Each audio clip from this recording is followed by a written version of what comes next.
자, 하고 여러분 반갑습니다. 이번 강의는 바울과 빌립보 교회입니다. 바울과 빌립보 교회입니다.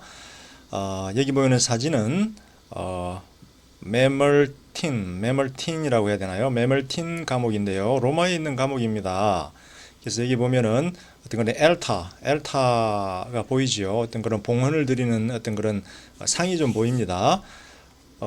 이 메멀틴 감옥은 베드로하고 바울이 거기서 아마 갇혔던 것으로 이렇게 전해지고 있습니다. 이 로마에 있는 이 지하 감옥에 바울과 베드로가 순교하기 전에 이곳에 갇혔던 것으로 그렇게 기억이 되고 있고요. 지금 지하 감옥에다가 여기 보면은 그죠? 이게 사도들도 얼굴이 보이죠. 얼굴이 보이고 그 다음에 뭐 이렇게 십자가가 거꾸로 보이네요. 이것은 베드로가 십자가에 못 박혀 죽을 때에 거꾸로 upside down이죠. 나는 주님처럼 똑바로 서서 십자가에 못 박혀 죽을 수가 없다. 나는 이렇게 거꾸로 못 박혀 죽겠다라고 베드로가 요청을 해서 이렇게 거꾸로 십자가에 매달려 죽은 것으로 전승되고 있습니다. 그래서 그것을 기억을 하고 있는 것 같습니다. 자세한 그림은 보이지 않는데요. 햇빛도 잘 들지 않고 환기도 좋지 않고 뭐 돌바닥이고 얼마나 춥고 힘들었겠어요. 그래서 제가 이 그림을 지금 빌립보서에 대한 논의에서 이 감옥 사진을 보여주는 이유는 뭐냐면 빌립보서가 바울이 빌립보에게 보내는 편지인데 그가 옥중에 갇혀 있는 동안에 보냈던 편지입니다. 그래서 빌립보서는 옥중서신이라고 불립니다. 바울이 보냈던 옥중서신은 빌립보서, 그 다음에 빌레몬서, 에베소서, 빌립보서가 있죠. 그래서 빌립보서 같은 경우는 옥중서신이다라고 불린다. 이번 강의에서는 저희가 한 6개 정도를 살펴볼 텐데요. 빌립보서에 대한 기본적인 정보 요약, 그리고 빌립보서의 기본적 정보, 그 다음에 빌립보서에 드러난 바울의 종말론. 저희가 데살로니가 전후서에서도 바울의 종말론이 굉장히 중요하게 다루어지고 있는 것을 살펴보았지만 빌립보서에서도 그 종말론이 드러나고 있어요. 그래서 그것을 한번 살펴볼 것이고요. 그 다음에 바울의 고난 이해.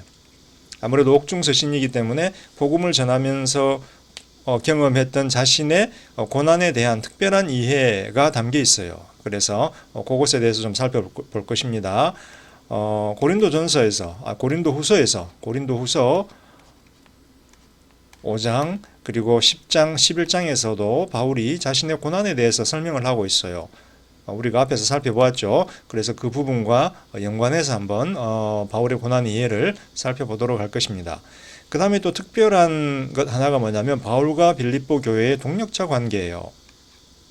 바울이 고린도에서 복음을 전할 때에 고린도 교회로부터 오는 어떤 그런 사례비를 바울은 받지 않았습니다. 그렇지만 빌립보 교회로부터는 그 헌금을, 선교 헌금을 기쁘게 받았어요.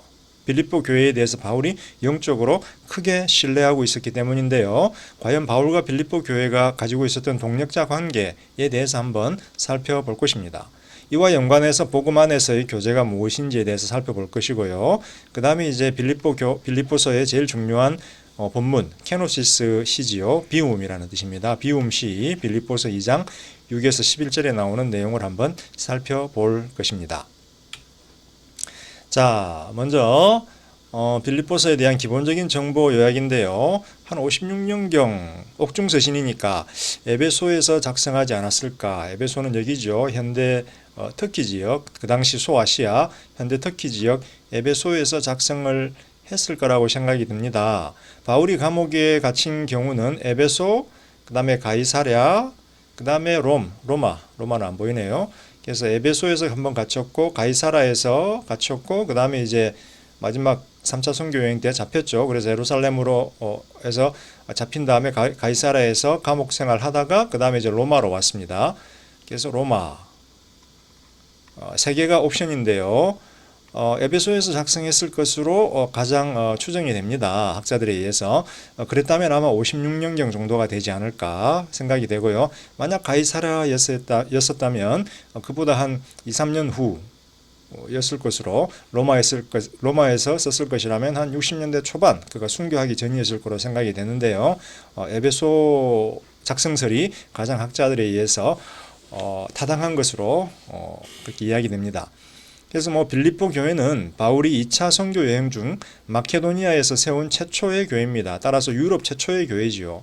여러분이 잘 알다시피 여기 지금 안디옥이 있고요. 안디옥에서 2차 선교 여행을 지나서 드로아로 가게 되죠. 드로아로 가는데 여기서 바울은 다시 소아시아 지역으로 돌아서 안디옥으로 오려고 했습니다. 그런데 여기서 사도행전 16장 보게 되면은 그가 환상을 보게 되지요. 그죠? 마게도니아인 하나가 우리에게로 와라.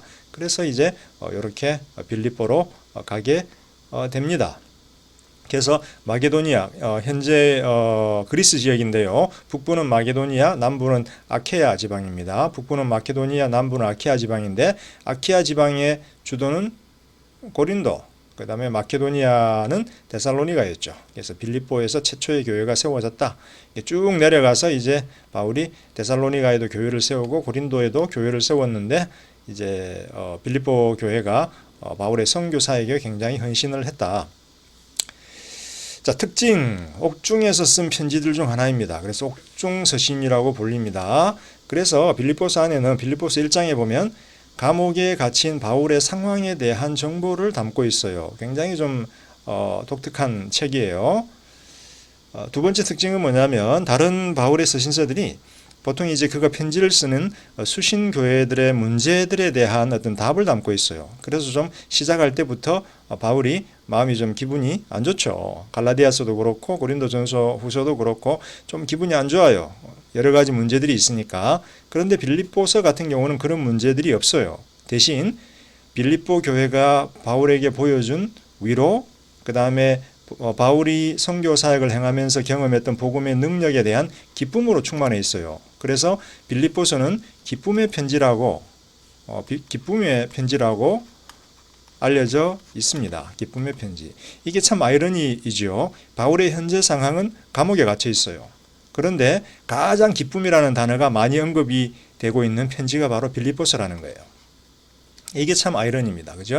감옥에 갇혀 있으면 좀 전에 제가 보여드렸지만 이런 곳에 여러분들이 갇혀서 생활한다면 기쁜 일이 뭐가 있겠어요. 그죠? 자유도 없고 아침에 일어나서 커피 한잔 할 수도 없고 친구들하고 만나 수다 떨 수도 없고 인터넷도 없고 자유가 없는데 여기서 기쁘다라는 거예요. 이런 상황에서 편지를 쓰면서 자신은 기쁘다라는 거예요. 그래서 기쁨의 편지, 자신의 현재 상황은 감옥이지만 빌립보서는 바울의 가장 충만한 기쁨이 드러나고 있다. 왜 이런 일이 발생했을까?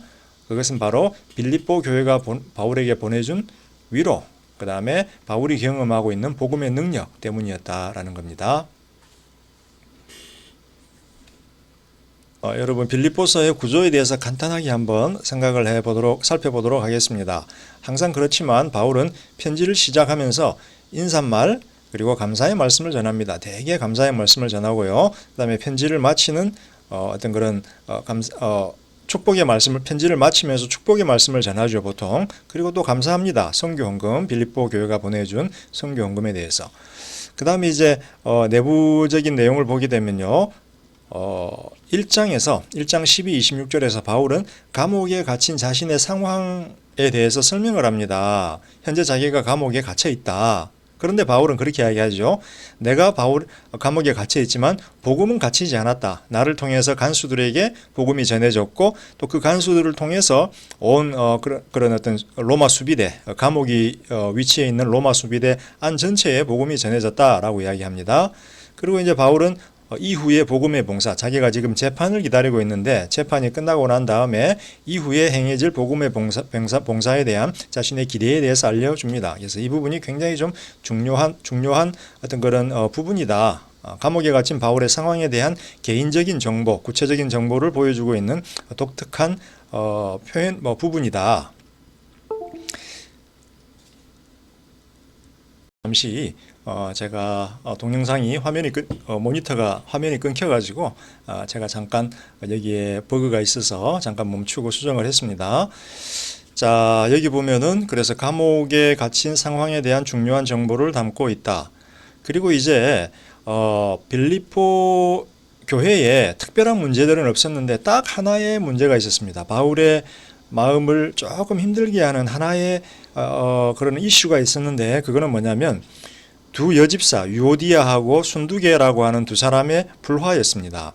아마도 굉장히 열정적이고 열심히 있는 두 권사님들이었던 것 같아요. 요디아와 순두계. 그런데 문제는 뭐예요? 이 두 명이 좀 불화했던 것 같아요. 불화. 항상 권력 싸움이 문제입니다. 불화했던 것 같고 교회에 많은 사람들이 한쪽은 요디아 편, 한쪽은 순두계 편을 들면서 조금 나누어지는 분열이 있었던 것 같아요. 고린도전서에서만큼 바울파 아볼로파에서 심각하게 분열되진 않았는데 약간 분열과 불화가 존재한다. 그래서 이게 지금 유일한 문제인 것 같습니다. 그래서 바울은 이 분열을 보면서 하나됨을 당부하지요. 1장 27, 30에서 너희가 좀 하나 됐으면 좋겠다. 그지? 교회는 하나인데 왜 하나가 되지 못하지? 하나 됐으면 좋겠다. 그리고 나서 바울은 하나됨을 위한 가장 중요한 자질로 겸손을 이야기합니다. 겸손. 내가 내 스스로를 겸손하게 낮춰야 하나가 된다라는 거죠. 내가 겸손하지 못하고 내가 잘났네, 네가 못났네 하면서 싸우면 분열이 일어난다라는 거죠. 그래서 결국은 자기 자신에 대한 과대평가, 자기 자신에 대한 과대평가가 경쟁심을 유발하고 불화를 유발하고 분열을 유발한다. 따라서 너희가 하나 되기를 권면하는데 하나 되기를 위해서는 겸손해야 한다라고 바울이 권면을 하고 있습니다. 그러면서 겸손을 통한 하나됨의 요청을 여기서 이야기를 하고 있고요. 그러면서 바울은 이 케노시스 시죠. 케노시스 시, 예수의 모범을 보여줍니다. 예수가 어떻게 자신을 겸손하게 보여주었는지, 겸손의 모범이 되는지를 설명을 하고요. 예수의 모범을 따라야 할 교회에 대해서 이야기하고, 그다음 디모데와 에바브로디다가 어떻게 겸손하게 자신을 섬겼는지, 그다음 바울 자신도 어떻게 겸손하게 예수님을 섬기는지에 대한 그런 예를 설명을 해주고 있습니다. 그래서 겸손을 통한 하나됨의 메시지가 빌립보서의 가장 핵심 메시지가 되겠습니다. 그리고 겸손을 하나됨을 하기 위한 겸손함의 실례로 예수, 디모데, 에바브로디도 그리고 바울 자신 이렇게 4명을 들고 있다라는 것입니다. 자, 이제 빌립보서에 드러난 바울의 종말론에 대해서 한번 살펴보려고 합니다. 바울의 종말론, 우리가 데살로니가 전서에서도 굉장히 중요하게 살펴보았죠. 그래서 바울을 포함한 1세대 크리스찬들은 임박한 종말론, 임박한 종말론에 대한 생각을 가지고 있었다. 그 말은 무슨 말이에요? 우리가 아직 살아있는 동안에 주님이 재림하실 것이다 라고 하는 임박한 혹은 긴박한 종말론을 가지고 살고 있었다라는 겁니다. 그래서 30년대, 40년대, 심지어는 50년대까지도 사도들이 여전히 살아있는 50년대까지 1세대 크리스찬들은 긴박한 종말론을 가지고 있었다라는 겁니다. 주님이 언제 올지 모른다라는 겁니다. 항상 깨어 있으라라는 겁니다. 에서도 여러 군데에서 세상에 임할 주님의 날에 대해서 이야기를 합니다. 주님의 날이 재림의 날이지요. 그래서 Day of the Lord라는 표현이 구약에서 쓰여지고 있습니다. 주의 날, 하나님의 날 혹은 종말의 날 혹은 그날, 이런 표현들이 구약에서 쓰여지는데요.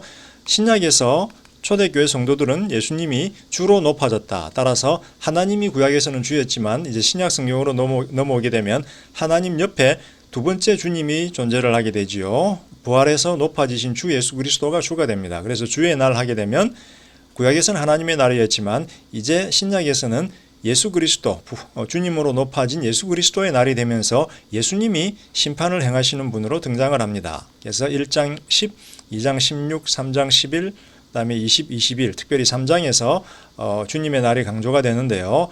그 내용을 살펴보게 되면 첫 번째는 예수가 우주의 심판관이 된다라는 겁니다. 그래서 우리가 데살로니가 전서에서 인자 전통, 다니엘의 인자 전통에 대해서 제가 언급을 했죠. 인자 전통, 사람의 아들이 아니라 사람의 아들처럼 보이는 신적인 메시아를 의미하지요. 신적인 메시아, 심판관을 의미한다라고 제가 데살로니가 전서에서 이야기를 했습니다. 인자가. 그래서 하늘로부터 내려오는 종말론적인 심판관이 와서 나팔소리와 함께 내려와서 심판하고 성도들은 하늘로 휴거할 것이다라고 데살로니가 전서에서 바울이 이야기를 했습니다.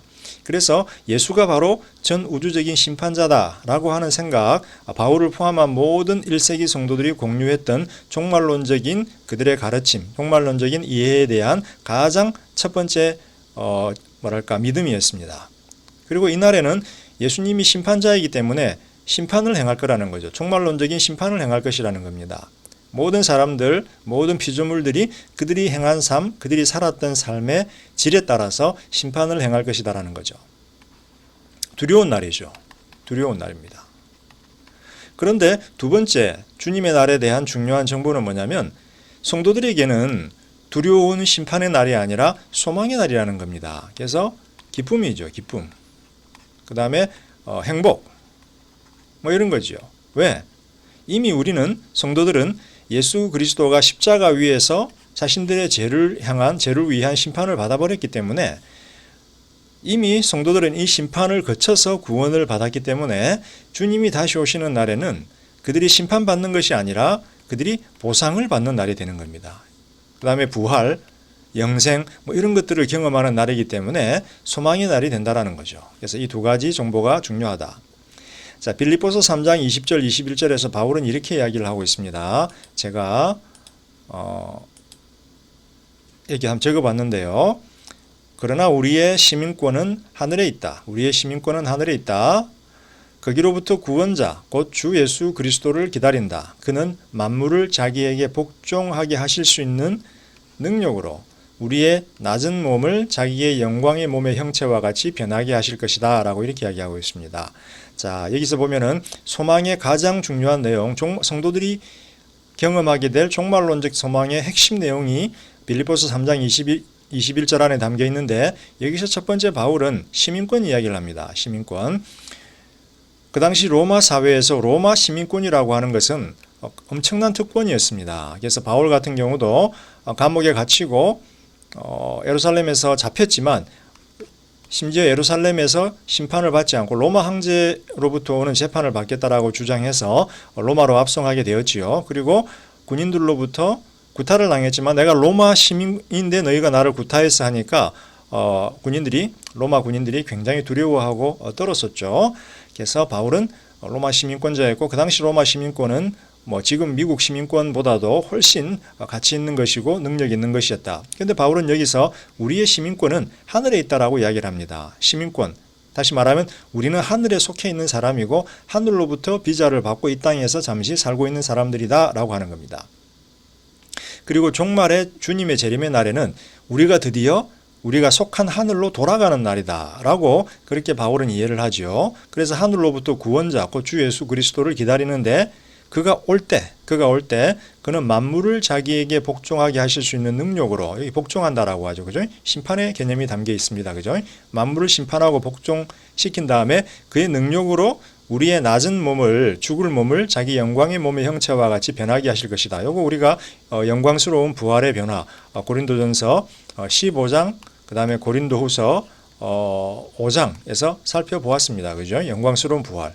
그래서 주님의 재림의 날에 첫 번째 우리에게 주어지는 소망은 우리가 영광스럽게 주님의 영광의 몸처럼 변화를 경험하고 주님과 함께 하늘로 돌아간다라고 하는 거죠.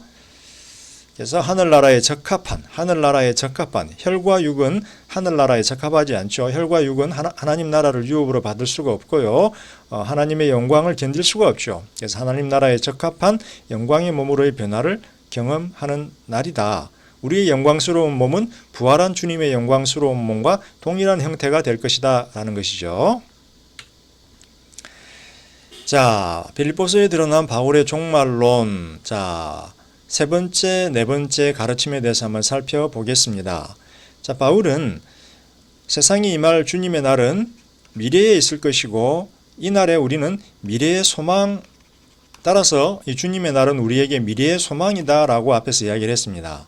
그런데 데살로니가 전서 후서에서도 이야기했지만 미래에 대한 소망을 바라보면서 현재 일터를 떠난다든지 직장을 그만둔다든지 혹은 삶을 방만하게 사는 것이 아니라 바울은 항상 현재 삶의 필요성을 굉장히 강조합니다. 그래서 현재 변화를 받아야 돼, 현재 수고해야 돼 라고 하는 가르침을 바울은 전합니다. 첫 번째 1장 10에서 11절을 보게 되면 바울은 이렇게 이야기하죠. 삶에서 우리는 의로운 열매를 맺어야 된다. 그래서 하나님께 영광이 되고 찬송이 되어야 된다. 즉 하나님께 영광과 찬송이 되는 삶을 살아야 한다는 겁니다. 미래의 소망은 현재의 삶이 변화되고 의롭고 열매 맺는 삶이 되어야 한다는 겁니다.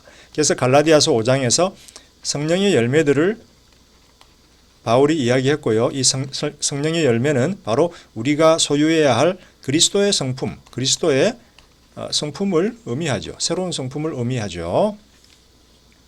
여기 제가 적어놨네요. 현재적인 변화, 주님의 의로운 성품이 자신들의 성품이 되도록 계속해서 변화를 받아야 된다라는 것입니다. 1장에서 이야기를 했죠. 그죠? 계속해서 변화를 받아야 된다. 왜? 불의한 자들은 의의 나라에서 의로운 주님과 함께 살 수 없다라는 겁니다. 하나님의 나라의 특징은 의이고 주님의 특징도 의이고, 그래서 의의 나라와 의의 주님과의 영원한 교제, 이게 바로 영생이죠. 영원히 사는 건데 영원히 원수로 사는 것이 아니라 영원히 주님과 교제하면서 사는 거지요. 그 영생에 합당한 변화를 지금부터 경험해야 한다는 겁니다.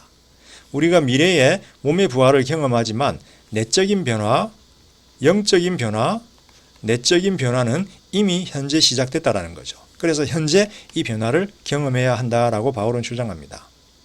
자, 두 번째, 바울은 미래의 소망을 기다리면서 단순히 기다리는 삶이 아니라 하나님이 우리를 위해서 구원을 베풀어 주실 것이기 때문에 단순히 기다려야 된다라고 주장하는 것이 아니라 현재 우리가 수고해야 한다는 겁니다. 우리의 손으로 수고해서 일해야 하고 우리의 손으로 수고해서 우리의 구원을 이루라라고 바울은 이야기합니다. 그래서 3장 13, 14절에 보면 바울은 이렇게 이야기하죠. 예수 그리스도 안에서 위로부터 오는 하나님의 부르심의 상급을 위하여 힘써 전진하자라는 겁니다. 예수 그리스도 안에서 위로부터 오는 하나님의 부르심의 상급, 하나님의 부르심의 상급이 있는데 그것을 위해서 힘써 전진하자라는 겁니다. 그 자리에 머물러 있는 게 아니죠. 그래서 데살로니가 전서에서도 바울이 이야기했지만 어떤 형제들은 교회 건물 안에 들어가 버렸어요. 세상에서 교회 건물 안에 들어가 버리고 일하는 것을 멈춰 버렸어요. 근데 요거는 정체된 삶이고 도피하는 삶이죠. 근데 바울은 이런 것을 원치 않아요. 대신 하나님의 부름의 상급을 위하여 우리의 현재 삶의 자리에서 힘써 전진해야 된다라고 바울은 이야기합니다. 그 다음에 두 번째, 바울은 현재의 세대를 패역하고 악한 세대라고 부릅니다. 미래에 올 의의 세대와 구분되는 패역하고 악한 세대, 이 악한 세대에서 하나님의 의로운 빛을 비추는 삶이 되어야 한다라고 이야기합니다. 우리가 의의 자녀들이기 때문에 어두움에다가 의로운 성품을 통해서 의로운 빛을 비추는 삶을 살아야 한다.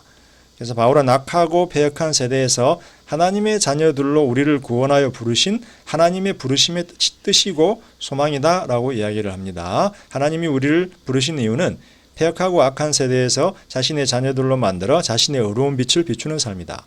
그래서 이거는 마치 무엇과 같냐면 어두운 세상이 이렇게 있어요. 어두워요. 그리고 하나님이 여기 계신데 의의 빛을 비추고 있어요. 근데 우리는 거울과 같아요. 세상 안에서. 그래서 하나님의 빛이 땅 비치면 그 빛을 세상에다가 반사해주는 어떤 그런 존재라는 거죠. 그래서 여러분 그런 장난 많이 하잖아요. 어렸을 때 왜 이렇게 거울 가지고 방 안에다 이렇게 비춰서 바깥에 있는 빛을 비춘다거나 친구들 앉아 있으면 그 눈에다가 빛을 비춰서 어둡게 한다, 눈부시게 한다거나 그런 장난을 많이 하잖아요. 그래서 우리는 성도들은 현재 하늘에서 의의 성품과 영광을 소유한 하나님의 의와 영광을 어두운 세상에다 비추는 거울과 같은 존재다. 그래서 의로운 삶을 살아야 한다라고 이야기를 합니다. 자, 이제 바울의 고난 이해에 대해서 저희가 한번 살펴볼 텐데요. 바울의 고난 이해. 이 부분은 또 조금 내용이 길어지니까 시간이 다 되었기 때문에 여기서 저희가 이번 강의를 잠깐 멈추고요. 제가 휴식을 한 다음에 10분 휴식을 한 다음에 다음 강의에서 우리 바울의 고난 이해에 대해서 한번 진행해 가보도록 하겠습니다. 여러분 잠시 후에 뵙겠습니다. 감사합니다.